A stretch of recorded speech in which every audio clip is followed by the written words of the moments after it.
ഇന്ന് നമ്മൾ health and ന്യൂട്രീഷനിലെ 3rd chapter ആണ് food and nutrition. Food and nutrition എന്ന് പറയുന്ന ചാപ്റ്റർ ആണ് നമ്മൾ ഡിസ്കസ് ചെയ്യുന്നത്. ഞാൻ ഇംഗ്ലീഷ് ടെക്സ്റ്റ് ബുക്സിലെ പേരാണ് പറയുന്നത്. ചിലപ്പോൾ മലയാളം കയ്യിലുള്ളവർക്ക് ഇത് ഒരേ ചാപ്റ്ററിൽ തന്നെയായിരിക്കും ജോയിൻ ചെയ്ത് പോയിരിക്കുന്നത്. അതുകൊണ്ട് ചാപ്റ്ററിന്റെ മലയാളം ഫോളോ ചെയ്യുന്നവർക്ക് കണ്ടന്റ് സെയിം ആയിരിക്കും. ചാപ്റ്ററിന്റെ പേരുകൾ ചിലപ്പോൾ മാറി മാറി വരാം, അല്ലെങ്കിൽ യൂണിറ്റ് തിരിച്ചിരിക്കുന്നത് വ്യത്യാസം ഉണ്ടാവും കേട്ടോ. ഫുഡ് ആൻഡ് ന്യൂട്രീഷൻ എന്താണ്? ന്യൂട്രീഷൻ നമുക്ക് നന്നായിട്ട് അറിയാം. എന്തിനു വേണ്ടിയിട്ടാണ് നമ്മൾ ഭക്ഷണം നന്നായിട്ട് കഴിക്കേണ്ട ആവശ്യകത, അതും കഴിക്കുന്നത് എങ്ങനെ, ബാലൻസ്ഡ് ഡയറ്റ് അല്ലെങ്കിൽ എങ്ങനെ നമ്മുടെ ശരീരത്തിന് വേണ്ട രീതിയിൽ എങ്ങനെ കഴിക്കേണ്ടതെന്നൊക്കെ നമ്മൾ കുറെ ക്ലാസ്സുകൾ കേട്ടിട്ടുള്ളവരാണ്. കുറെ മെത്തേഡ്സ് നമ്മൾ ഫോളോ ചെയ്യുന്നവരാണ്. കുറെ പേര് ഡയറ്റിംഗ് ഒക്കെ നോക്കുന്നവരാണ്. അപ്പൊ ഇതിന്റെയൊക്കെ ഭാഗമായിട്ട് നമുക്ക് എല്ലാവർക്കും അറിയാവുന്ന കാര്യങ്ങൾ തന്നെയാണ് നമ്മൾ ഈ ചാപ്റ്ററിൽ ഡിസ്കസ് ചെയ്യുന്നത്. ഇപ്പൊ നമ്മൾ പറയുമ്പോൾ പ്രത്യേകിച്ച് കുട്ടികളിൽ ശ്രദ്ധിക്കേണ്ട കാര്യങ്ങൾ കൂടിയാണ് ഈ ചാപ്റ്ററിൽ ഇനി നമ്മൾ ഡിസ്കസ് ചെയ്യുന്നത്. Fundamental factors in diet, balanced diet. നമ്മൾ ഒരു ഡയറ്റിൽ ശ്രദ്ധിക്കേണ്ട പ്രധാനപ്പെട്ട കാര്യങ്ങൾ എന്തൊക്കെയാണ്, അതിനെയാണ് നമ്മൾ ഒരു ബാലൻസ്ഡ് ഡയറ്റ് എന്നും പറയുന്നത്. Nutrition is A basic human need, A pre request for healthy life. അതായത് നമ്മളുടെ ഒരു ഹെൽത്തി ലൈഫിന് വേണ്ടിയിട്ടുള്ള ഒരു മുൻ വ്യവസ്ഥ എന്നാണ് പ്രീ റിക്വസ്റ്റിന്റെ അർത്ഥം. ഒരു മുൻ വ്യവസ്ഥ അല്ലെങ്കിൽ കൃത്യമായിട്ടുള്ള ഒരു രീതിയിൽ നമ്മൾ മുൻവിധിയോടെ ഒരുങ്ങേണ്ട ഒരു സംഭവമാണ്, ഒരുക്കി എടുക്കേണ്ട ഒരു സംഭവമാണ് ന്യൂട്രീഷൻ എന്ന് പറയുന്നത്. നമ്മളുടെ ഒരു ആരോഗ്യപ്രദമായ ജീവിതത്തിന് വേണ്ട കാര്യമാണ് ന്യൂട്രീഷൻ അല്ലെങ്കിൽ ന്യൂട്രിയൻസ് അടങ്ങിയ ഭക്ഷണം കഴിക്കുക എന്നുള്ളത്.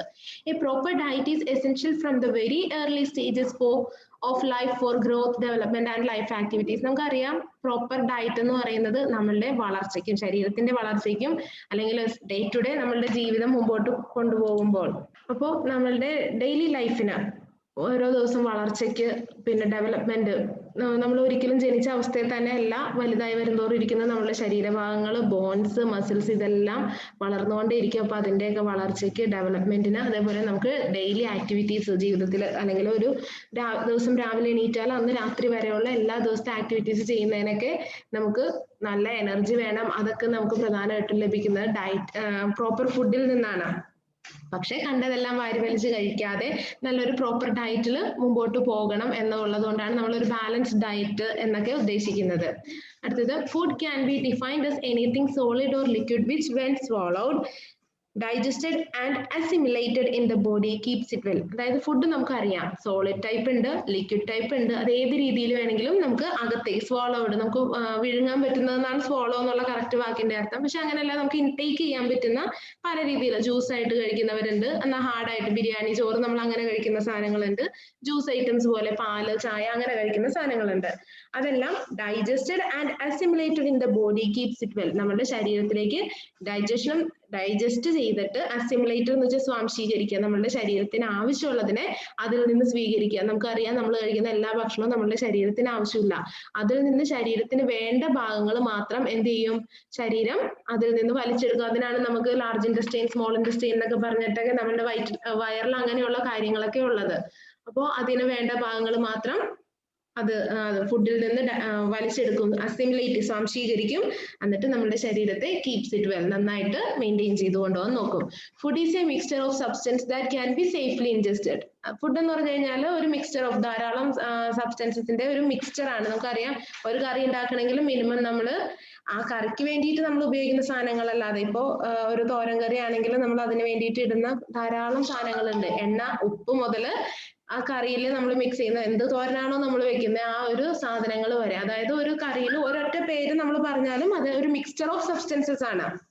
That can be safely ingested, നമുക്ക് വൃത്തിയായിട്ട് അല്ലെങ്കിൽ സുരക്ഷിതത്വത്തോടെ കഴിക്കാൻ പറ്റുന്ന സാധനങ്ങൾ. അടുത്ത, nutrition is A science of food, nutrients and other substance there in their action, interaction and balance in relationship to health and disease. Nutrition എന്ന് പറഞ്ഞു കഴിഞ്ഞാൽ അതൊരു ഫുഡിന്റെ സയൻസ് എന്നാണ് പറയുന്നത്. സയൻസ് ഓഫ് ഫുഡ് എന്തൊക്കെയാണ് ഇൻക്ലൂഡ് ചെയ്യുന്നതെന്നാണ്. ന്യൂട്രിയൻസ്, അതേപോലെ മറ്റ് സബ്സ്റ്റൻസസ്, ഈ നമ്മൾ കഴിച്ച ഫുഡിന്റെ ആക്ഷൻസ്, നമ്മളുടെ ശരീരമായിട്ട് അത് എന്തൊക്കെയാണ്. നമുക്കറിയാം നമ്മൾ ഒരു സാധനം കഴിച്ചു കഴിഞ്ഞാൽ അത് അതേ രീതിയിലേക്ക് തന്നെ അല്ല നമ്മളുടെ ബ്ലഡോ അല്ലെങ്കിൽ അതിന് വേണ്ട ഓർഗൻസ് അത് അബ്സോർബ് ചെയ്യുന്നത്. അതിനെ ബ്രേക്ക് ചെയ്ത് സ്മോളർ കമ്പോണൻസ് ആയിട്ട് കൺവേർട്ട് ചെയ്തതിന് ശേഷം മാത്രമാണ് നമ്മളുടെ ശരീരം അതിന് വേണ്ട രീതിയിൽ, അതിന് വേണ്ട ഫോമിൽ അതിനെ അബ്സോർബ് ചെയ്യുന്നത്. അതേപോലെ നമ്മളുടെ ഹെൽത്തിനെ മെയിൻറ്റെയിൻ ചെയ്ത് കൊണ്ടുപോകാനും അല്ലെങ്കിൽ മറ്റു അസുഖങ്ങളൊക്കെ വരാതെ relationship to health and disease ഒക്കെ നമ്മളുടെ ന്യൂട്രീഷന് വലിയ പ്രാധാന്യമുണ്ട്. ന്യൂട്രീഷൻ നന്നായിട്ട് അടങ്ങിയ ഭക്ഷണങ്ങളൊക്കെ കൂടുതൽ കഴിക്കുന്നത് ഒരു പരിധിവരെ നമ്മളിൽ രോഗങ്ങൾ ഉണ്ടാകാതിരിക്കാൻ നന്നായിട്ട് സഹായിക്കും. എന്നാൽ ന്യൂട്രീഷ്യസ് അല്ലാത്തത് നമുക്കറിയാം, ഇപ്പൊ നമുക്ക് ബേക്കറികളിൽ നിന്ന് അല്ലെങ്കിൽ പുറത്തുനിന്നൊക്കെ കിട്ടുന്ന ജങ്ക് ഫുഡ് എന്ന് പറയുന്ന സാധനങ്ങളൊക്കെ നമുക്ക് ധാരാളം അസുഖങ്ങൾ ഉണ്ടാക്കുന്നതിനും കാരണമാകുന്ന കാര്യങ്ങളാണ്. It is the area of knowledge regarding the role of food in the maintenance of health. 6 general classes of nutrients found in all foods are carbohydrates, fats, proteins, vitamins, mineral and water. അതായത് നമുക്കറിയാവുന്ന കാര്യങ്ങളാണ്. നമ്മൾ health maintain ചെയ്യാൻ വേണ്ടിയിട്ടാണ് നമ്മൾ proper ആയിട്ടുള്ള food ഓരോ സമയം വെച്ചിട്ട് കഴിക്കുന്നത്. അതിനകത്ത് ന്യൂട്രീഷ്യസ് ആയിട്ടുള്ള ഫുഡ് കഴിക്കുന്നത് നമ്മുടെ ഹെൽത്ത് മെയിൻറ്റെയിൻ ചെയ്യാൻ വേണ്ടിയിട്ടാണ്. പ്രധാനമായിട്ടും എല്ലാ ഭക്ഷണത്തിലും അടങ്ങിയിരിക്കുന്ന ന്യൂട്രിയൻസിനെ നമ്മൾ 6 ആയിട്ടാണ് പറയുന്നത്. Carbohydrates, fats, protein, vitamins, minerals and water. ഇതെന്തിനാണ് ന്യൂട്രീഷ്യസ് ആയിട്ടുള്ള ഫുഡ് കഴിക്കുന്നത് എന്നുള്ളതാണ് പറയുന്നത്. Consistence of food are necessary for. ഈ 6 കാര്യങ്ങൾ കോമൺ ആയിട്ട് നമ്മൾ എന്തിനാ ഉപയോഗിക്കുന്നതെന്ന് വെച്ച് കഴിഞ്ഞാൽ, ഫസ്റ്റ് വൺ എവറിത്തിങ് ഈൽഡിംഗ് എന്നൊരു വാക്ക് കൂടി ഉണ്ട് കേട്ടോ. എവറിത്തിങ് കഴിഞ്ഞിട്ട് ഈൽഡിംഗ് എന്ന് കൂടി ഉണ്ട്. ഈൽഡിംഗ് YIELDING, അതായത് നമുക്ക് ദിവസേന വേണ്ട എല്ലാ ജോലിയും അല്ലെങ്കിൽ ആക്ടിവിറ്റീസ് ചെയ്യാൻ വേണ്ട നമുക്ക് എനർജി, നമ്മുടെ ഡേ ടു ഡേ ലൈഫിന് വേണ്ട എനർജിക്ക് വേണ്ടിയിട്ടാണ് നമ്മൾ ഈ ഇപ്പൊ നമ്മൾ ഡിസ്കസ് ചെയ്ത 6 കാര്യങ്ങൾ ഇൻക്ലൂഡ് ചെയ്ത ഫുഡ് കഴിക്കുന്നത്. ബോഡി ബിൽഡിംഗ്, നമ്മുടെ ശരീരത്തിന്റെ വളർച്ചയ്ക്ക്, അതേപോലെ പ്രോപ്പർ ആയിട്ട് നമുക്ക് നല്ല എനർജിയും അല്ലെങ്കിൽ ഒരു ബലമൊക്കെ കൊടുക്കുന്നു എന്ന് പറയില്ലേ, അതിനൊക്കെ വേണ്ടിയിട്ട് നമ്മളുടെ ബോഡി ബിൽഡിങ്ങിന് വേണ്ടിയിട്ട് നമ്മൾ ഈ പറഞ്ഞ 6 കാര്യങ്ങൾ അടങ്ങിയ ഭക്ഷണം കഴിക്കണം. അടുത്തത് പ്രൊട്ടക്ഷൻ ആൻഡ് റെഗുലേഷൻ, നമ്മുടെ ഇന്റേണൽ ഓർഗൻസിന്റെയും എക്സ്റ്റേണൽ ഓർഗൻസിന്റെയും പ്രൊട്ടക്ഷനും നമ്മളുടെ ഓരോ ബോഡി ഓർഗൻസിന്റെ റെഗുലേഷൻ, അല്ലെങ്കിൽ അത് ഇപ്രകാരമാണ് കൺട്രോൾ ചെയ്ത് പോകേണ്ടത്, അതിന് പ്രോപ്പർ ആയിട്ട് മുൻപോട്ട് പോകുന്നതിനൊക്കെ വേണ്ടിയിട്ട് ഈ 6 കാര്യങ്ങൾ അടങ്ങിയ ഭക്ഷണം കഴിക്കണം. ഈ 3 പോയിന്റ് ആണ് പ്രധാനമായിട്ട് നമ്മൾ എന്തിനാണ് ഈ ന്യൂട്രീഷ്യസ് ആയിട്ടുള്ള ഫുഡ് കഴിക്കുന്നതിന്റെ ആവശ്യകത എന്താണെന്നുള്ളത് പറയുന്നത്. എനർജി ഈൽഡിംഗ് ഫുഡ് എന്ന് പറയുന്നത്, അല്ലെങ്കിൽ എനർജി ഈൽഡിങ്ങിന് വരുന്ന ഭാഗങ്ങളാണ് കാർബോഹൈഡ്രേറ്റ്സും ഫാറ്റ്സും. അതായത് നമ്മുടെ ഡേ ടു ഡേ ആക്ടിവിറ്റീസിന് വേണ്ട എനർജി നമുക്ക് തരുന്നത് അല്ലെങ്കിൽ കിട്ടുന്നത് കാർബോഹൈഡ്രേറ്റ്സും ഫാറ്റ്സിൽ നിന്നാണ്. നമ്മൾ കഴിക്കുന്ന ഭക്ഷണത്തിൽ അടങ്ങിയിട്ടുള്ള കാർബോഹൈഡ്രേറ്റ്സും ഫാറ്റ്സും. ബോഡി ബിൽഡിങ്ങിനകത്ത് വരുന്നത് പ്രോട്ടീൻസും മിനറൽസും ആണ് നമ്മുടെ ബോഡി ബിൽഡിങ്ങിന് ആവശ്യമായിട്ടുള്ളത്. അത് നമുക്ക് കിട്ടുന്നത് നമുക്കറിയാം പ്രോട്ടീൻസ് അടങ്ങിയ അല്ലെങ്കിൽ മിനറൽസ് അടങ്ങിയ ഭക്ഷണം കഴിക്കുന്നതിൽ നിന്ന് കിട്ടും. അതേപോലെ നമ്മുടെ ബോഡിയുടെ പ്രൊട്ടക്ഷൻ, അതായത് ഇന്റേണൽ ആൻഡ് എക്സ്റ്റേണൽ ഓർഗൻസിന്റെ പ്രൊട്ടക്ഷൻ, വൈറ്റമിൻസും മിനറൽസും അടങ്ങിയ ഭക്ഷണം കഴിക്കുമ്പോഴാണ് നമ്മുടെ ഇന്റേണൽ ആൻഡ് എക്സ്റ്റേണൽ ഓർഗൻസിന്റെ പ്രൊട്ടക്ഷൻ വരുന്നത്. അടുത്ത റെഗുലേഷൻ, അതായത് നമുക്ക് കൺട്രോൾ ചെയ്യേണ്ടത് നമ്മുടെ ഇന്റേണൽ ആൻഡ് എക്സ്റ്റേണൽ ഓർഗൻസിന്റെ കൺട്രോളിങ് നടക്കുന്നത് വാട്ടറും അല്ലെങ്കിൽ റഫേജിന്റെ മീൻസ് അതിന്റെ അർത്ഥം എന്ന് പറയുന്നത് നാരടങ്ങിയ ഭക്ഷണം എന്നാണ്. നാരടങ്ങിയ ഭക്ഷണം കഴിക്കുന്നതും അല്ലെങ്കിൽ വെള്ളം കുടിക്കുന്നതൊക്കെയാണ് നമ്മളുടെ ശരീരം റെഗുലേറ്റ് ചെയ്ത് കൊണ്ടുപോകാനായിട്ട് സഹായിക്കുന്നത്. ഇത്രയും കാര്യങ്ങൾ മനസ്സിലായി എന്ന് വിചാരിക്കുന്നു. അടുത്തത് fundamental factors in the diet. നമ്മളുടെ ഡയറ്റിൽ നമ്മൾ ശ്രദ്ധിക്കേണ്ട ഫണ്ടമെന്റൽ ഫാക്ടേഴ്സ് എന്തൊക്കെയാണെന്ന്. Our body needs food for 3 main reasons. നമ്മളുടെ ശരീരത്തിന് പ്രധാനമായിട്ടും ഭക്ഷണം വേണ്ടത് 3 കാര്യങ്ങൾക്കാണ്. അതെന്തൊക്കെയാണെന്നാണ് പറയുന്നത്. Food acts as fuel to keep us warm and it supplies energy for us to stay alive and move about. അതായത് ഭക്ഷണം നമ്മൾക്ക് എന്തിനാന്ന് വെച്ച് കഴിഞ്ഞാൽ, ഭക്ഷണം നമുക്ക് ശരിക്കും ഒരു ഫ്യൂവൽ ആയിട്ടാണ് വർക്ക് ചെയ്യുന്നത് നമ്മളുടെ ശരീരത്തിൽ. ടു കീപ് us warm, നമ്മളുടെ ശരീരത്തിന് നമുക്കറിയാം തണുത്ത അവസ്ഥയിലാണെങ്കിൽ നമ്മളുടെ പ്രോപ്പർ ഫങ്ഷനിങ് നടക്കത്തില്ല. നമ്മുടെ ബോഡി ഒരു മിനിമം ടെമ്പറേച്ചർ നമ്മൾ എപ്പോഴും പറയും, ആ ഒരു ടെമ്പറേച്ചറിലായിരിക്കുമ്പോൾ മാത്രമേ എന്താവുള്ളൂ, നമ്മളുടെ ഓർഗൻസ് ഒക്കെ കൃത്യമായിട്ട് വർക്ക് ചെയ്യത്തുള്ളൂ. അപ്പോൾ അതുകൊണ്ടാണ് മരിച്ചു കഴിഞ്ഞാൽ നമ്മളുടെ ശരീരത്തിന് ചൂടില്ല, പിന്നെ ഒരു തണുത്ത അവസ്ഥയിൽ മാത്രമേ ശരീരം ഉണ്ടാവത്തുള്ളൂ. അപ്പൊ ശരീരത്തിന് വേണ്ട ആ ഒരു എപ്പോഴും ഒരു വാം കണ്ടീഷനിൽ നമ്മളെ പ്രൊട്ടക്ട് ചെയ്ത് നിർത്തുന്നത് നമ്മൾ കഴിക്കുന്ന ഫുഡാണ്. അതേപോലെ നമുക്ക് എല്ലാ ആക്ടിവിറ്റീസിനും വേണ്ട ഓരോ ദിവസവും ജീവിക്കാനും അതേപോലെ മുൻപോട്ട് നമ്മളുടെ ഓരോ കാര്യങ്ങൾ ചെയ്യാൻ വേണ്ടിയിട്ടുള്ള എനർജി നമുക്ക് തരുന്നത് ഈ ഫുഡാണ്. രണ്ടാമത്തെ കാര്യം, food supplies necessary materials for growth and repair of tissues. അതേപോലെ ഫുഡിൽ നിന്ന് കിട്ടുന്ന ഇപ്പൊ നമ്മൾ ഈ പറഞ്ഞ 6 കാര്യങ്ങൾ, ഇതെല്ലാം നമ്മളുടെ ശരീരത്തിന്റെ വളർച്ചയ്ക്കും അല്ലെങ്കിൽ അതേപോലെ ടിഷ്യൂസ് നമുക്കറിയാം ചിലപ്പോൾ നമ്മളുടെ tissues internal organs cells tissues അങ്ങനെ പല ഫാക്ടേഴ്സ് നമ്മൾ ചെറിയ ക്ലാസ്സുകളിലൊക്കെ പഠിച്ചിട്ടുണ്ട്. അതിന്റെ എല്ലാത്തിന്റെയും റിപ്പയറിങ്ങും അല്ലെങ്കിൽ എന്തെങ്കിലും ഒരെണ്ണം ഡാമേജ് വന്നു കഴിഞ്ഞാൽ അത് നന്നാക്കുന്നതിനൊക്കെ വേണ്ടിയിട്ട് ഈ ഭക്ഷണങ്ങൾ സഹായിക്കും.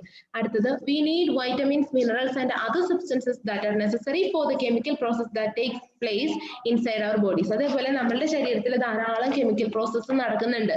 അതിനെല്ലാം നമ്മളുടെ ശരീരത്തിന് കെമിക്കൽ പ്രോസസ്സ് നടത്താൻ വേണ്ടിയിട്ട് സഹായിക്കുന്ന സാധനങ്ങളൊക്കെയാണ് വൈറ്റമിൻസ് മിനറൽസ് ഇങ്ങനെയുള്ള സാധനങ്ങളൊക്കെ. അപ്പൊ അതൊക്കെ നമ്മുടെ ശരീരത്തിൽ ഞാൻ നേരത്തെ പറഞ്ഞു നമ്മളൊരു ഭക്ഷണം കഴിച്ചു കഴിഞ്ഞാൽ ഇപ്പൊ നമ്മൾ ചോറ് കഴിച്ചാൽ ആ ചോറ് അങ്ങനെ തന്നെ അല്ല നമ്മളുടെ വയറിലേക്ക് പോകുന്നത്. അത് നമ്മൾ വായിൽ വെച്ച് ചവയ്ക്കുന്ന സമയത്ത് തന്നെ അതിൽ ചെറിയ ചെറിയ കമ്പോണൻസ് ആയിട്ട് ഡിവൈഡ് ചെയ്യും. നമ്മളുടെ സലൈവയായിട്ട് മിക്സ് ചെയ്ത് അവിടെ വെച്ച് കെമിക്കൽ പ്രോസസ്സ് തുടങ്ങിയാണ് നമ്മളുടെ ശരീരത്തിലെ ഓരോ ഭാഗത്തിലൂടെയും കടന്നത് നമ്മളുടെ വയറിലെത്തുന്നത്. അവിടെ വെച്ച് അത് ചെറുകുടൽ വൻകുടൽ അതായത് സ്മോൾ ഇൻറ്റസ്റ്റൈൻ ലാർജ് ഇൻറ്റസ്റ്റൈൻ എന്നുള്ള രീതിയിലേക്കൊക്കെ അതിൽ നിന്ന് വേണ്ടതിനെ നമ്മൾ സ്മോൾ ഇൻറ്റസ്റ്റൈനിലേക്കും വേണ്ടാത്തതിനെ ലാർജ് ഇൻറ്റസ്റ്റൈനിലേക്കുമാണ് അവിടെ വെച്ച് തിരിച്ചു വിടുന്നത്. അവിടെ നിന്നാണ് നമ്മളുടെ ശരീരത്തിന്റെ സ്മോൾ ഇൻറ്റസ്റ്റൈനിൽ നിന്ന് നമ്മളുടെ ശരീരത്തിലേക്ക് ഏതൊക്കെ ഓർഗൻസിനാണോ നമ്മളിപ്പോ ഈ കഴിക്കുന്ന ഫുഡ് ആവശ്യമായിട്ടുള്ളത് ആ ഓർഗൻസിലേക്ക് എല്ലാത്തിലേക്കും പോകും. അതേപോലെ ബ്ലഡും വാട്ടറൊക്കെ ശരീരത്തിന്റെ എല്ലാ ഭാഗത്തും എത്തുന്നതൊക്കെ ഇങ്ങനെ കൺവേർട്ട് ചെയ്ത് വന്നിട്ടാണ് എല്ലായിടത്തേക്കും എത്തിക്കുന്നത്. ഇനി ന്യൂട്രിയൻസ് ക്ലാസിഫിക്കേഷൻ ഓൾറെഡി നമ്മൾ പറഞ്ഞു. ന്യൂട്രിയന്റിനെ 6 രീതിയിലാണ് നമ്മൾ ക്ലാസിഫൈ ചെയ്തിരിക്കുന്നത്. Carbohydrates, fats, proteins, vitamins, minerals and water. ഫാറ്റ്സിനെ തന്നെയാണ് നമ്മൾ ലിപ്പിഡ്സ് എന്നും വിളിക്കുന്നത്. ഇനി കാർബോഹൈഡ്രേറ്റ്സ് എന്താണെന്ന് പറയുന്നത്. Carbohydrates are widely distributed in nature in the form of sugars, starch, cellulose and other complex substances. അതായത് നമുക്കറിയാം കാർബോഹൈഡ്രേറ്റിനെ നമുക്ക് പ്രധാനമായിട്ടും നമുക്ക് കാർബോഹൈഡ്രേറ്റ് കാണുന്നത് എന്തൊക്കെ രീതിയിലെന്നാണ് പറഞ്ഞിരിക്കുന്നത്. ധാരാളം നമ്മുടെ ഈ നേച്ചറിൽ വൈഡ്ലി ഡിസ്ട്രിബ്യൂട്ടഡ് ഇൻ നേച്ചർ എന്നാണ് പറഞ്ഞിരിക്കുന്നത്. ഒന്നാമത്തെ കാര്യം നമുക്കത് കാണാവുന്നത് ഷുഗറിൽ, നമ്മൾ കഴിക്കുന്ന ഷുഗറിൽ കാർബോഹൈഡ്രേറ്റ്സ്, സ്റ്റാർച്ചിൽ ഉണ്ട്, cellulose and other complex substances. Cellulose ഇതൊക്കെ നമുക്ക് അറിയാവുന്നതാണ്. ഡയറ്റ് നോക്കുന്ന എല്ലാവർക്കും തന്നെ അറിയാവുന്ന കാര്യങ്ങളാണ് ഇപ്പൊ ഞാൻ ഈ പറഞ്ഞത്. എന്തിലൊക്കെയാണ് കാർബോഹൈഡ്രേറ്റ് പ്രധാനമായിട്ടും ഉള്ളതെന്ന്. ഇനി carbohydrates are the primary product of photosynthesis. നമുക്കറിയാം കാർബോഹൈഡ്രേറ്റ്സ് ആണ് ഫോട്ടോസിന്തസിസിൽ നിന്നുള്ള പ്രധാന പ്രൊഡക്റ്റ്. ഫോട്ടോസിന്തസിസ് ഹരിത പ്രകാശ സംശ്ലേഷണം എന്നാണെന്നാണ് എൻ്റെ ഒരു വിശ്വാസ വാക്ക്. നമുക്കറിയാം ചെടികൾ ഭക്ഷണം ഉൽപ്പാദിപ്പിക്കുന്നത് ആ പ്രോസസ്സാണ് ഫോട്ടോസിന്തസിസ് എന്ന് പറയുന്നത്. About 50 to 60% of food eaten consists of carbohydrate. നമ്മൾ എടുക്കുന്ന about 50 to 60% of ഫുഡിൽ എന്തുണ്ട് കാർബോഹൈഡ്രേറ്റ്സ് ഉണ്ട്. Which supplies much of energy needed by the body. നമുക്ക് ഈ കാർബോഹൈഡ്രേറ്റ്സ് ആണ് എനർജി പ്രൊഡ്യൂസ് ചെയ്യുന്നത്. അപ്പൊ നമുക്ക് വേണ്ടതിലും എനർജി നമ്മൾ ഓരോ തവണ ഭക്ഷണം കഴിക്കുമ്പോഴും എന്ത് തരുന്നുണ്ട്, ഈ കാർബോഹൈഡ്രേറ്റ്സ് തരുന്നുണ്ട്. കാരണം എന്താണെന്ന് വെച്ച് കഴിഞ്ഞാൽ നമ്മൾ കഴിക്കുന്ന ഭൂരിഭാഗം ഭക്ഷണത്തിൽ എന്തുണ്ട് 50 to 60% ഓഫ് കാർബോഹൈഡ്രേറ്റ്സ് ഉണ്ട്. The main sugar in human diet is sucrose obtained from sugar cane or sugar beet. നമ്മളുടെ ഭക്ഷണത്തിൽ അല്ലെങ്കിൽ നമ്മുടെ ശരീരത്തിലുള്ള ഷുഗർ അത് നമുക്ക് പ്രധാനമായിട്ടും കിട്ടുന്നത് സൂക്രോസ് എന്ന് പറഞ്ഞിട്ടുള്ള ഒരു ഇതിൽ നിന്നാണ്. Sugar in human diet is sucrose obtained from sugar cane or sugar beet. അതുകൊണ്ടാണ് ഡയറ്റ് നോക്കുന്നവരോട് മധുരമുള്ള സാധനങ്ങൾ കുറയ്ക്കണം എന്നൊക്കെ പറയുന്നത്. കാരണം അതിൽ തന്നെ പ്രധാനമായിട്ടും കുറയ്ക്കാൻ പറയും, പഞ്ചസാര കഴിക്കരുത് എന്നൊക്കെ പറയുന്നതിന്റെ കാരണം അതാണ്. അതിനകത്ത് കാർബോഹൈഡ്രേറ്റ് അധികം ഉണ്ട്. അതുകൂടാതെ സ്റ്റാർച്ച് ഉണ്ട്. സ്റ്റാർച്ച് വരുന്നത് പൊട്ടറ്റോ, വീറ്റ്, റൈസ്. ഗോതമ്പിലാണെങ്കിലും അരിയിലാണെങ്കിലും പൊട്ടറ്റോ, അതായത് നമ്മൾ മണ്ണിനടിയിൽ നിന്ന് നമുക്ക് കിട്ടുന്ന സാധനങ്ങളിലൊക്കെ സ്റ്റാർച്ച് അധികമാണെന്ന് പറയാറുണ്ട്. അതിന്റെയൊക്കെ കാരണം ഇതാണ്, നമ്മളുടെ ശരീരത്തിന് വേണ്ടതിലും എനർജി നമ്മൾ ഈ കഴിക്കുന്നതിലൂടെ കൂടിക്കൊണ്ടേയിരിക്കും. അപ്പൊ അത് ഒരു സാധനം ഒരു പരിധി വിട്ട് വളർന്നു കഴിഞ്ഞാൽ നമുക്കറിയാം എല്ലാം ദോഷമാണ്. അമിതമായാൽ അമൃതം വിഷം എന്നുള്ള രീതിയിൽ തന്നെയാകും ഇതിന്റെയും കാരണങ്ങൾ. അപ്പോൾ നമ്മൾ ഭക്ഷണം കഴിക്കുമ്പോൾ അതൊക്കെ ബാലൻസ് ചെയ്ത് മുമ്പോട്ട് കൊണ്ടുപോകാൻ ശ്രമിക്കുക. These substances when eaten R broken down into glucose and absorbed into the blood stream. നമ്മൾ ഈ പൊട്ടറ്റോ ആയാലും വീറ്റ് ആയാലും റൈസ് ആയാലും അതേപോലെ ഷുഗർ ഒക്കെ ആയാലും കഴിക്കുമ്പോൾ എന്നാ പറ്റുന്നത്, അത് നമുക്കറിയാം അത് ചെന്ന് ഡീകമ്പോസ് ചെയ്യും. നമ്മൾ തിരിഞ്ഞ് ചെറിയ ചെറിയ പാർട്ടിക്കിൾസ് ആയിട്ട് കൺവേർട്ട് ചെയ്യും. എന്നിട്ട് അത് ഗ്ലൂക്കോസ് ആയിട്ട് കൺവേർട്ട് ചെയ്യും. അത് പിന്നെ നമ്മളുടെ ഹോൾ ബോഡിയിലെ ബ്ലഡിലേക്ക് അബ്സോർബ് ചെയ്യും. മനസ്സിലായോ എന്താ കാർബോഹൈഡ്രേറ്റ്സ് എന്നുള്ളത്? ഓക്കെ, അടുത്തത് ഫാറ്റ്സ്. ഫാറ്റിനെ തന്നെയാണ് ലിപ്പിഡ്സ് എന്ന് പറയുന്നത്. ഫാറ്റ് നമുക്കറിയാം കൊഴുപ്പ് എന്നുള്ള അർത്ഥത്തിൽ തന്നെയാണ് ഫാറ്റിനെ പറയുന്നത്. The term lipid is used to diverse types of compounds which are insoluble in water but soluble in non polar solvents such as chloroform, carbon disulphide, benzene and ether. ഈ ലിപ്പിഡ് എന്നുള്ളത് ഇതിന് രണ്ട് ടൈപ്പിലാണ് ഫാറ്റ്സിനെ പ്രധാനമായിട്ടും പറയാറുള്ളത്. ഈ കൊളസ്ട്രോൾ നോക്കുന്നവർക്ക് അറിയാൻ പറ്റും, അല്ലെങ്കിൽ ഇപ്പൊ ഞങ്ങളുടെ വീട്ടിൽ പാരന്റ്സ് ഒക്കെ നോക്കുന്നുണ്ടെങ്കിൽ നിങ്ങൾക്ക് അറിയാൻ പറ്റും. രണ്ട് രീതിയിൽ പറയാറുണ്ട്. നല്ല കൊളസ്ട്രോള്, ചീത്ത കൊളസ്ട്രോൾ എന്നൊക്കെ പറഞ്ഞിട്ടാണ് പൊതുവെ ഇതിനിങ്ങനെ തിരിച്ചു പറയാറുള്ളത്. അപ്പോ അതിന് ഉള്ള കാരണമാണ് പറയുന്നത്. അതുകൊണ്ടാണ് ലിപ്പിഡ് എന്നുള്ള വാക്ക് തന്നെ ഉപയോഗിക്കുന്നത്, ഇതിനെ ഇങ്ങനെ തിരിച്ചു പറയാൻ വേണ്ടിയിട്ട്. ഒരു രീതിയിലുള്ള ഫാറ്റ് അല്ലെങ്കിൽ ലിപ്പിഡ്സിനെ നമുക്ക് എന്ത് പറയാം? They are insoluble in water. അത് വാട്ടറിൽ സോല്യൂബിൾ അല്ല.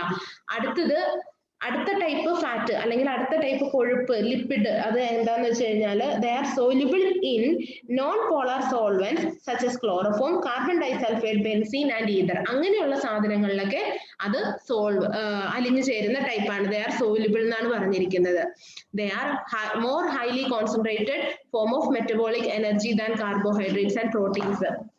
നമുക്ക് കാർബോഹൈഡ്രേറ്റ്സിനേക്കാളും പ്രോട്ടീൻസിനേക്കാളും അതിൽ നിന്ന് കിട്ടുന്ന എനർജി, മെറ്റബോളിക് എനർജി എന്ന് വെച്ച് കഴിഞ്ഞാൽ മെറ്റബോളിസം കൂട്ടുന്നതാണ് എപ്പോഴും ശരീരത്തിന് നല്ലതെന്നൊക്കെ പറയുന്നുണ്ട്. മെറ്റബോളിക്കിന്റെ പ്രോപ്പർ മലയാളം ഉപാപചയം എന്നുള്ളതാണ്. എനിക്ക് അറിയത്തില്ല കൃത്യമായിട്ട്, അതാണ് ഞാൻ ഡിക്ഷണറിയിൽ നോക്കിയപ്പോൾ കണ്ട വാക്ക്. They are more highly concentrated form of. ഈ ഫാറ്റ്സ് എന്ന് പറയുന്നത് കാർബോഹൈഡ്രേറ്റ്സിൽ നിന്ന് കിട്ടുന്ന എനർജിയെക്കാളും പ്രോട്ടീൻസിൽ നിന്ന് കിട്ടുന്ന എനർജിയെക്കാളും ഭയങ്കര കോൺസെൻട്രേറ്റഡ് ആണെന്നാ പറയുന്നത്. അതായത് കൊഴുപ്പ് കൂടിയ അവസ്ഥയാണ് ഇത്. ഇപ്പൊ നമ്മൾ ഈ പറഞ്ഞ നോൺ സോല്യൂബിൾ ആയിട്ടുള്ളത് അല്ലെങ്കിൽ നോൺ പോളാർ സോൾവെന്റ്സിൽ സോല്യൂബിൾ ആയിട്ട് വരുന്ന ഈ ഇത്തരത്തിലുള്ള ഫാറ്റ്സ് എന്ന് പറയുന്നത്. ഇത് നമുക്ക് പ്രധാനമായിട്ടും കിട്ടുന്ന ഭക്ഷണങ്ങളാണ് milk, cream, cheese, meat, oil seeds etcetera. ഇതിൽ നിന്നൊക്കെയാണ് നമുക്ക് പ്രധാനമായിട്ടും ഫാറ്റ്സ് കിട്ടുന്നത്. അടുത്തത് proteins. Proteins are the principal components of all living cells, are important practically all aspects of cell structure and function. പ്രധാനമായിട്ടും പ്രോട്ടീൻസിന്റെ മെയിൻ ഫംഗ്ഷൻ എന്ന് പറയുന്നത് നമ്മളുടെ ഒരു ജീവനുള്ള വസ്തു, ഒരു ജീവൻ എന്ന് പറയുന്ന തന്നെ ബേസിക് യൂണിറ്റ് സെല്ലാണ്. ആ ഓരോ സെല്ലിന്റെയും സ്ട്രക്ചറും ഫംഗ്ഷനും കീപ്പ് ചെയ്തുകൊണ്ട് പോകാനായിട്ടുള്ള ഏറ്റവും ഇമ്പോർട്ടൻറ്റ് കണ്ടന്റ് ആണ്, അല്ലെങ്കിൽ ഏറ്റവും ഇമ്പോർട്ടന്റ് ആയിട്ടുള്ള ഫാക്ടർ ആണ് പ്രോട്ടീൻ എന്ന് പറയുന്നത്. They are molecules of great size, complexity and diversity. അതായത് they are of molecules of great size, വലിയ സൈസിലുള്ള മോളിക്യൂൾസ് എന്ന് വെച്ചാൽ തന്മാത്രകൾ വലിയ സൈസിലുള്ളത് ഉണ്ടാവും. പല രീതിയിൽ കോംപ്ലക്സിറ്റി നമുക്കറിയാം. പണ്ട് കെമിസ്ട്രി ഒക്കെ പഠിക്കുമ്പോൾ നമ്മൾ കോംപ്ലക്സിറ്റി എന്ന് പറഞ്ഞ വാക്ക് പഠിച്ചിട്ടുണ്ട്. അതായത് നമുക്ക് കൺവേർട്ട് ചെയ്തൊക്കെ എടുക്കുമ്പോൾ പല രീതിയിൽ കോംപ്ലക്സ് ആയിട്ടുള്ള കാര്യങ്ങളാണ് അതിനകത്ത് വരുന്നത്. കുറച്ച് ബുദ്ധിമുട്ടാണ് അത് മനസ്സിലാക്കിയെടുക്കാനും. കോംപ്ലക്സിറ്റി എന്ന് പറയുമ്പോൾ നമ്മൾ ഇത് പഠിക്കില്ലേ, ഓർഗാനിക് കെമിസ്ട്രിയിലൊക്കെ പ്രധാനമായിട്ടും പറയുന്ന ഒരു കാര്യമാണിത്. ആൻഡ് ഡൈവേഴ്സിറ്റി, പല രീതിയിലുള്ളതുമാണ് ഈ പറയുന്ന പ്രോട്ടീൻസ് എന്ന് പറയുന്നത്. Proteins are essential for body building process. പ്രധാനമായിട്ടും പ്രോട്ടീൻസ് യൂസ് ചെയ്യുന്നത് ബോഡി ബിൽഡിംഗ് പ്രോസസ്സിന് വേണ്ടിയിട്ടാണ്. അത് ഞാൻ പറഞ്ഞു. അത് എന്തുകൊണ്ടാണ് ബോഡി ബിൽഡിംഗ് പ്രോസസ്സിനാണ് ഇമ്പോർട്ടന്റ് എന്ന് പറയുന്നതെന്ന് വെച്ച് കഴിഞ്ഞാൽ നമ്മളുടെ എല്ലാ ലിവിങ് സെൽസും നമ്മുടെ ശരീരത്തിലെ ഏറ്റവും ചെറിയ ഭാഗമാണ് സെൽ എന്ന് പറയുന്നത്. എല്ലാ ലിവിങ് സെൽസിന്റെയും ഫംഗ്ഷനിങ്ങും അതിന്റെ സ്ട്രക്ചറും അതിനെന്തെങ്കിലും ഡാമേജ് പറ്റിയിട്ടുണ്ടെങ്കിൽ അതെല്ലാം മെയിൻറ്റെയിൻ ചെയ്ത് പോകുന്നത് ഈ പ്രോട്ടീൻ ആണ്. A mature adult needs an average of about 40 gram protein per day.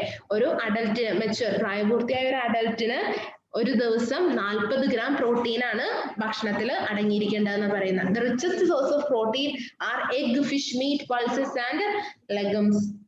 ഏറ്റവും ഇമ്പോർട്ടന്റ് ആയിട്ട് നമുക്ക് അതിന് വേണ്ടി പ്രോട്ടീൻ നമുക്ക് പ്രൊവൈഡ് ചെയ്യുന്ന ഭക്ഷണങ്ങളാണ് എഗ്, ഫിഷ്, മീറ്റ്, പൾസസ്. അതൊക്കെ നമുക്ക് അറിയാവുന്ന കാര്യങ്ങളാണ്. അടുത്തത് vitamins. Vitamins are low molecular weight organic substance necessary in small amounts in diet of higher animals for normal growth, maintenance of health and reproduction. Vitamins എന്ന് പറയുന്നത് low molecular weight organic substance ആണ്. അത് കുറച്ചുകൂടി എന്താ പറയുന്നത്, molecular weight കുറഞ്ഞ വരുന്ന സംഭവമാണ്. ഇത് കുറച്ച് മതി ഒരു ആനിമൽസ് ഗ്രോത്തിന്, നോർമൽ ആയിട്ടുള്ള ഒരു ഗ്രോത്തിനും നമ്മുടെ ശരീരത്തിന്റെ മെയിൻ്റെനൻസിനും റീപ്രൊഡക്ഷനൊക്കെ ഇതിന്റെ എമൗണ്ട് ഡയറ്റിൽ വളരെ കുറച്ച് മതി. വൈറ്റമിൻസ് ധാരാളം വൈറ്റമിൻസ് വേണമെന്നല്ല, ഒരു ബാലൻസ്ഡ് രീതിയിൽ മതി. Vitamins are required by the body in only small amounts. ഞാൻ ഓൾറെഡി പറഞ്ഞു, ഒരു ചെറിയ തോതിൽ മതി നമുക്ക് വൈറ്റമിൻസിന്റെ അളവ്. Adequate of vitamins are essential for regulating metabolism, helping conversion of fats and carbohydrates into energy and assist in forming bones and teeth. പ്രധാനമായിട്ടും വൈറ്റമിൻസ് എന്താ ചെയ്യുന്നതെന്ന് വെച്ച് കഴിഞ്ഞാൽ നമ്മുടെ മെറ്റബോളിസം റെഗുലേറ്റ് ചെയ്യും, അതേപോലെ ഫാറ്റ്സും കാർബോഹൈഡ്രേറ്റ്സിനെ എനർജിയിലേക്കുള്ള കൺവേർഷന് സഹായിക്കും, അതേപോലെ നമ്മുടെ ശരീരത്തിന് എല്ലുകളും പിന്നെ ടീത്തും അതിന്റെ ഗ്രോത്തിനും അല്ലെങ്കിൽ അതിന്റെ ആ ഒരു സ്ട്രക്ചർ മെയിൻറ്റെയിൻ ചെയ്ത് പോകുന്നതിനൊക്കെ സഹായിക്കും. അപ്പോൾ വൈറ്റമിൻസ് അതുകൊണ്ടാണ് കുട്ടികൾക്ക് ഒരു സമയത്ത് വൈറ്റമിൻസ് മാത്രമായിട്ട് നമ്മൾ തുള്ളിമരുന്ന് പോലെയൊക്കെ കൊടുക്കുന്നത്. Two different classes of vitamins are two different ആണ്. Two different classes of vitamins are fat soluble vitamins and water soluble vitamins. വൈറ്റമിൻസിനെ രണ്ടായിട്ട് തിരിച്ചിട്ടുണ്ട്. ഫാറ്റ് soluble ഉണ്ട്, വാട്ടർ soluble ഉണ്ട്. Green leafy vegetables are good source of most vitamins.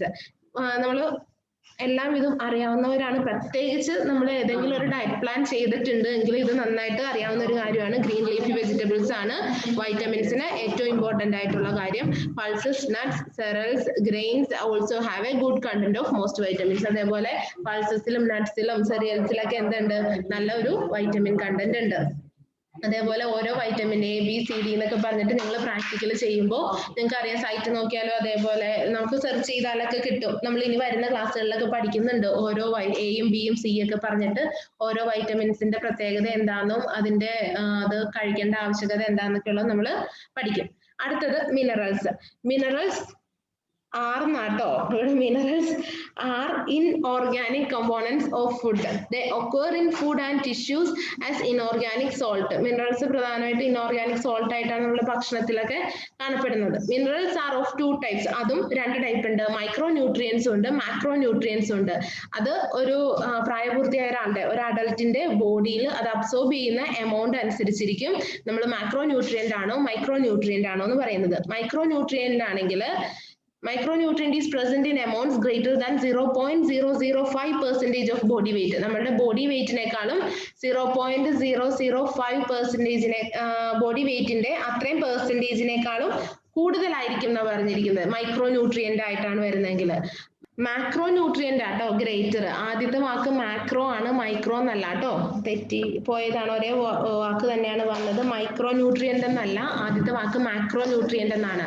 Macro nutrient is present in amounts greater than 0.005. നമ്മളുടെ body വെയിറ്റിനേക്കാളും അതിന്റെ 0.005%-നേക്കാളും കൂടുതലായിരിക്കണം macro nutrient എന്ന് പറയുമ്പോൾ. Micro nutrient എന്ന് പറയുമ്പോൾ 0.005%-നേക്കാൾ കുറവായിരിക്കണം. അടുത്തത് the importance of macronutrients are calcium, phosphorus, sulfur, potassium, chlorine, sodium and magnesium. important macronutrients എന്ന് പറയുന്നത് ഇതൊക്കെയാണ്. അതായത് നമ്മുടെ ശരീരത്തിൽ അടങ്ങിയിരിക്കുന്ന സോൾട്ടിൽ വേണ്ട സാധനങ്ങളൊക്കെയാണ് calcium, phosphorus, sulphur, potassium, chlorine, sodium and magnesium. നമുക്കറിയാം സോഡിയം കുറഞ്ഞു പോയി അല്ലെങ്കിൽ മഗ്നീഷ്യം ഫോസ്ഫറസിന്റെ ഒക്കെ അളവിൽ വ്യത്യാസം വരുമ്പോൾ ഇയർ ബാലൻസ് തെറ്റും, തല ഇറങ്ങി വീഴുന്നവരുണ്ട്, ശരീരം ബാലൻസ് ചെയ്യാൻ പറ്റാത്ത അവസ്ഥയൊക്കെ വരുന്നത് ഇങ്ങനെയുള്ള കാര്യങ്ങളൊക്കെ കുറയുമ്പോഴാണ്. the important micronutrients are important micronutrient എന്ന് പറയുന്നത് അയൺ, ഫ്ലൂറിൻ, സിങ്ക് ആണ്. സിങ്ക് അല്ല കേട്ടോ, zinc zinc, copper, iodine, chromium and cobalt. ഇതൊക്കെയാണ് ഇമ്പോർട്ടന്റ് ആയിട്ടുള്ള മാക്രോന്യൂട്രിയൻസ് എന്ന് പറയുന്നത്. Calcium is necessary for the formation of bones and teeth. Calcium നമ്മൾ പ്രധാനമായിട്ടും കഴിക്കേണ്ടത് നമ്മളുടെ ബോൺസിന്റെയും ടീത്തിന്റെയും, നമ്മൾ നേരത്തെ പറഞ്ഞതുപോലെ തന്നെയാണ് ബോൺസിന്റെയും ടീത്തിന്റെയും ഗ്രോത്തിലും അല്ലെങ്കിൽ ആ സ്ട്രക്ചർ മെയിൻറ്റെയിൻ ചെയ്യുന്നതിനൊക്കെ വേണ്ടിയിട്ടാണ് പ്രധാനമായിട്ടും കാൽസ്യം കഴിക്കേണ്ടതിന്റെ ആവശ്യം. അതേപോലെ iron is essential for the production of haemoglobin. Blood കുറവുള്ളവരോടൊക്കെ പറയുന്നതാണ് നന്നായിട്ട് അയൺ കണ്ടന്റ് ഉള്ള ഫുഡ് കഴിക്കുക, അയൺ ഇമ്പോർട്ടന്റ് ആണെന്നൊക്കെ പറയുന്നുണ്ട്. Minerals are of help in production of enzymes and hormones which are essential for the smooth functioning of the body. Minerals എന്തിനാന്ന് വെച്ച് കഴിഞ്ഞാൽ നമ്മളുടെ ശരീരത്തിന് വേണ്ട എൻസൈംസിന്റെ ഹോർമോൺസിന്റെ പ്രൊഡക്ഷന് വേണ്ടിയിട്ട്. അത് എന്തിനാണ് ഈ എൻസൈംസും ഹോർമോൺസും സഹായിക്കുന്നത്? നമ്മളുടെ ശരീരത്തിന്റെ പ്രോപ്പർ ആയിട്ടുള്ള ഫംഗ്ഷനിങ്ങിന് വേണ്ടിയിട്ടാണ്. Vitamins and minerals can readily B acquired through A well balanced diet. നമ്മളൊരു ബാലൻസ്ഡ് ഡയറ്റിലൂടെ നമുക്ക് ഇതെല്ലാം അക്വയർ ചെയ്യാൻ സാധിക്കും. ലാസ്റ്റ് പോയിന്റ് ആണ് വാട്ടർ എന്ന് പറയുന്നത്. വാട്ടർ നമുക്കറിയാം, water next to oxygen is the most important constituent of life. നമ്മുടെ ജീവൻ നിലനിർത്തുന്ന ഏറ്റവും പ്രധാനപ്പെട്ട ഒരു കാര്യമാണ് വായു കഴിഞ്ഞാൽ വരുന്നത് വെള്ളം. A person can live for a few weeks without food, but only a few days without water. നമുക്ക് ഭക്ഷണം ഇല്ലാതെ ആഴ്ചകൾ ജീവിക്കാനായിട്ട് സാധിക്കും. പക്ഷെ വെള്ളമില്ലാതെ നമുക്ക് കുറച്ച് ദിവസം മാത്രമേ മുൻപോട്ട് പോകാൻ പറ്റുള്ളൂ. It is an integral part of animals and vegetable tissues. നമ്മളുടെ ശരീരത്തിലുള്ള ടിഷ്യൂസിന്റെ ഏറ്റവും ഒരു ഇമ്പോർട്ടന്റ് ആയിട്ടുള്ള പാർട്ടാണിത്. അതുകൊണ്ടാണ് നമ്മളോട് ദിവസം ഒരു മിനിമം എങ്ങനെ പോയാലും ഒരു 8 ലിറ്റർ വെള്ളം 8 ഗ്ലാസ് വെള്ളം അല്ലെങ്കിൽ ഒരു 2 ലിറ്റർ എന്നൊക്കെ പറയുന്നത് 8 ഗ്ലാസ് വെള്ളം കുടിക്കണം എന്നാണ് പറയുന്നത്. Elderly people are more prone to dehydration. Therefore, it is important they drink plenty of water, about 8 large glasses every day. അതായത് നമുക്കറിയാം വലുതാവും തോറും നമ്മൾ വെള്ളം കുടിക്കുന്നതിന്റെ അളവ് കുറയും. നമ്മൾ തിരക്കിലൊക്കെ ആണെങ്കിൽ ഇപ്പോൾ ഇമ്പോർട്ടന്റ് ആണ് ഇത്രയും ഗ്ലാസ് വെള്ളം കുടിക്കുക എന്നുള്ളത്. അപ്പോൾ നമ്മളുടെ ഇന്നത്തെ ക്ലാസ് വൈൻഡ് അപ്പ് ചെയ്യുകയാണ്. അടുത്ത സെക്ഷൻ സ്റ്റാർട്ട് ചെയ്യുക കേട്ടോ. Okay, then bye, see you in the next class.